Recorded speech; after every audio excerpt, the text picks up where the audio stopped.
Hello students, आज हम आपके लिए लेकर आए हैं विलयन भाग 2। तो बच्चों, अब तक हमने लास्ट टॉपिक पढ़ा था ग्राम प्रति लीटर में सांद्रता। अब ग्राम प्रति लीटर में सांद्रता के बाद विलयन की सांद्रता निकालने का नया टॉपिक है मोलरता। बच्चों, क्या टॉपिक है नया? मोलरता। तो मोलरता पढ़ेंगे हम।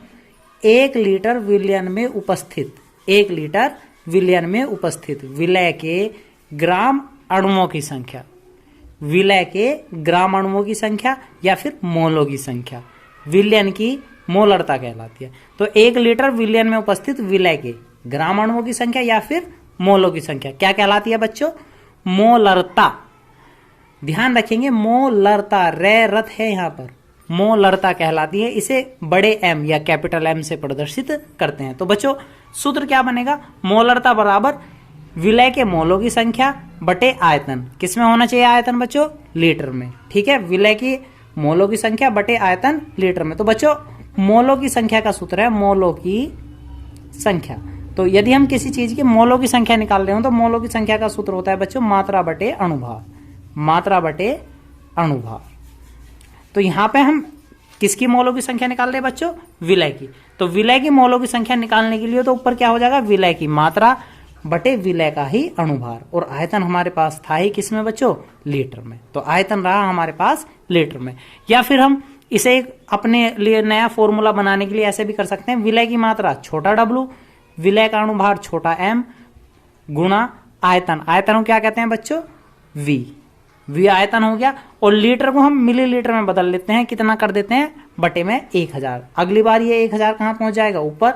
तो यहां पे क्या बना है एक सूत्र? मोलरता बराबर छोटा w गुना 1000 बटे छोटा m गुना v, जहां v क्या है? विलय की मात्रा, जो हमें सदैव कहे में चाहिए, ग्राम में चाहिए। m क्या है? विलय का ही अणुभार है। और v है बच्चों आयतन।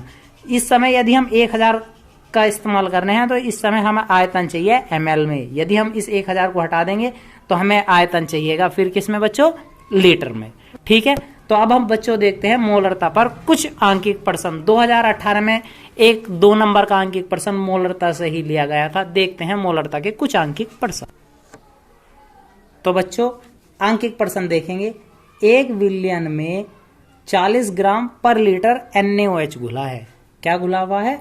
40 ग्राम पर लीटर NaOH घुला है। इसकी मोलरता की गणना कीजिए। Na बराबर 23, O बराबर 16, H बराबर 1। तो बच्चों, यहां से हम इसे हल करना शुरू करेंगे। NaOH क्या है? विलय। तो विलय, या फिर हम क्या कहेंगे? NaOH की मात्रा। तो NaOH की मात्रा कितनी है बच्चों? 40 ग्राम। ठीक है, कितना घुल रहा था? 40 ग्राम पर लीटर। तो आयतन कितना है बच्चों? आयतन दिया हुआ है कितना? 1 लीटर। ठीक है, और हमारे पास विलय क्या था? NaOH। तो हमें यहां चाहिए NaOH का अणुभार। क्या चाहिए बच्चों? NaOH का अणुभार। यहां हम आपको अणुभार निकालना सिखाते हैं। जिन बच्चों से नहीं आता है वो ध्यान रखेंगे। Na का यहां पे अणुभार कितना होता है बच्चों? परमाणु भार होता है 23। तो सेम लिख देंगे 23। जब भी नया तत्व आएगा, नए तत्व के बीच में हमें प्लस का चिन्ह लगाना है, प्लस O का होता है बच्चों कितना परमाणु भार? 16 प्लस, अब नया टॉपिक क्या है? H। तो H1। जब सभी को ऐड करेंगे तो कितना हो जाएगा? 14, यानी कि 40 आ गया NaOH का अणुभार। अब हमारे पास मोलरता का क्या सूत्र था बच्चों? मोलरता बराबर विलय की मात्रा। विलय की मात्रा हमें किस में चाहिए बच्चों? ग्राम में। बटे विलय का ही अणुभार, विलय का अणुभार गुणा आयतन। बच्चों, आयतन किस चीज में चाहिए हमें? यहाँ पे लीटर में। ठीक है, तो सूत्र लगाएंगे विलय की मात्रा। विलय की मात्रा कितनी दी हुई है? 40 बटे विलय का अणुभार भी कितना आया बच्चों? 40।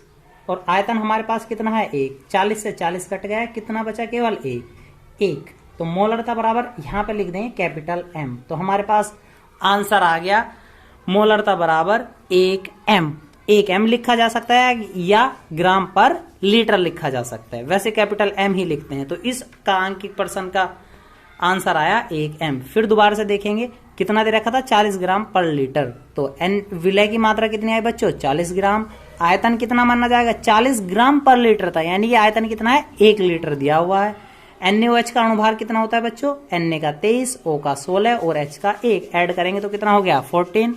और मोलरता का सूत्र में रखा, विलय की मात्रा 40 थी, विलय का अणुभार भी 40 था, आयतन 1 था। 40 से 40 कटा, कितना बचा था 1, 1/1 यानी कि 1 m। मोलरता बराबर कितना आ गया 1 m। तो बच्चों अब देखेंगे दूसरा अंक एक प्रश्न। 14.9 ग्राम पोटेशियम क्लोराइड को 500 ml जल में घोला गया है, इस विलयन की मोलरता ज्ञात कीजिए। K बराबर कितना दिया हुआ है बच्चों 39 और Cl बराबर कितना दिया हुआ है 35.5। तो विलय क्या है यहाँ पर, विलय सभी बच्चे जानते हैं पोटेशियम क्लोराइड है, पोटेशियम क्लोराइड को क्या कहते हैं KCl की मात्रा। KCl की मात्रा कितनी हुई बच्चों 14.9 ग्राम। आगे चलेंगे, कितना ml दिया हुआ है, आयतन कितना है, आयतन बच्चों दिया हुआ है 500 ml। कितना 500 ml। यदि हम ml को लीटर में बदलना हो तो क्या कर देंगे 1/1000। क्या में बन गया बच्चों, अब लीटर में 500 से कितनी बार कटेगा 2 बार, तो कितना आया 1/2 L, यानी कि आयतन कितना आ गया 1/2 लीटर में। अब इसके बाद देखेंगे क्या था हमारे पास KCl। KCl क्या था बच्चों यहाँ विलय, तो विलय का अणुभार निकालेंगे अब हम यहाँ। तो विलय का अणुभार, तो K का कितना होता है बच्चों, दिया हुआ है कितना 39 और Cl का कितना है 35.5। दोनों को ऐड कर लेंगे 0.5, 5, 4, 6 और 1 7, कितना आ गया 74.5। फिर से हम मोलरता का सूत्र लगाएंगे, मोलरता बराबर विलय की मात्रा, किस में होनी चाहिए बच्चों मात्रा, ग्राम में, बटे विलय का क्या चाहिए हमें अणुभार और गुणा आयतन। आयतन बच्चों किस में चाहिए हमें, लीटर में, तो आयतन चाहिए यहाँ पे हमें लीटर में। तो विलय की मात्रा कितनी दी हुई है, विलय की मात्रा 14.9 बटे विलय का अणुभार कितना आया 74.5 गुणा आयतन कितना था हमारे पास 1/2। अब इसे हल करेंगे, इस पॉइंट से पॉइंट कट गया, ये 2 कहाँ पहुंच जाएगा बच्चों ऊपर, 14 पॉइंट से पॉइंट कट जाने के बाद ये कितना बचा 149 गुणा 2 बटे 745, कितना बचेगा बच्चों 745। तो बच्चों 149 से जब हम 745 को काटेंगे कितने बार कटेगा 5 बार, तो हमारे पास बचा है 2/5। कितना बचा 2/5। जब हम 2/5 को फिर से 5 से 2 को भाग देंगे तो हमारे पास आओगा 0.4 m, यानी कि कितनी मोलरता आई 0.4 m। तो बच्चों एक अंक की प्रश्न हो, तो बच्चों एक अंक की प्रश्न हो, लास्ट अंक की प्रश्न मोलरता पर 500 ml आयतन में 1.4 ग्राम N2 उपस्थित है। N2 का मतलब क्या है, नाइट्रोजन उपस्थित है, नाइट्रोजन की मोलर सांद्रता। बच्चों ध्यान रखेंगे, देखने योग्य बात है, मोलर सांद्रता को ही मोलरता कहते हैं। मोलरता या मोलर सांद्रता ज्ञात कीजिए। तो आयतन कितना दिया हुआ है बच्चों हमारे पास, यहाँ है आयतन कितना है 500 ml, कितना है 500 ml। जब 500 को हम लीटर में बदलेंगे तो कितना कर देंगे 1/1000, तो जब कैंसिल करेंगे तो कितना आ जाएगा 1/2 लीटर। तो आयतन हमारे पास 2 इतना आ गया। N2 क्या है हमारे पास यहाँ विलय की मात्रा। तो बच्चों विलय की मात्रा कितनी दी हुई है 1.4 ग्राम, और N2 का क्या निकालना बच्चों हमें यहाँ अणुभार। तो N2 का अणुभार, N का भार होता है 14, यानी कि 14 गुना 2 कुल मिलाकर कितना बना बच्चों 28। तो कितना बन जाएगा 28। अब हमें निकालना क्या है इसका मोलरता।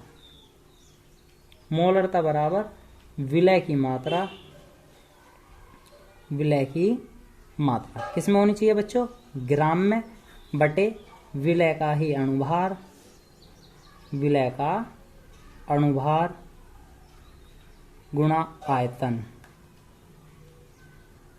आयतन आएगा लीटर में। तो विलय की मात्रा बच्चों कितनी है, विलय की मात्रा अब की बार दी हुई है 1.4 बटे विलय का अणुभार आया हमारे पास 28 गुना 1/2। 2 पहुंच जाएगा कहां बच्चों ऊपर, तो 1.4 गुना 2 बटे कितना हो गया बच्चों 28।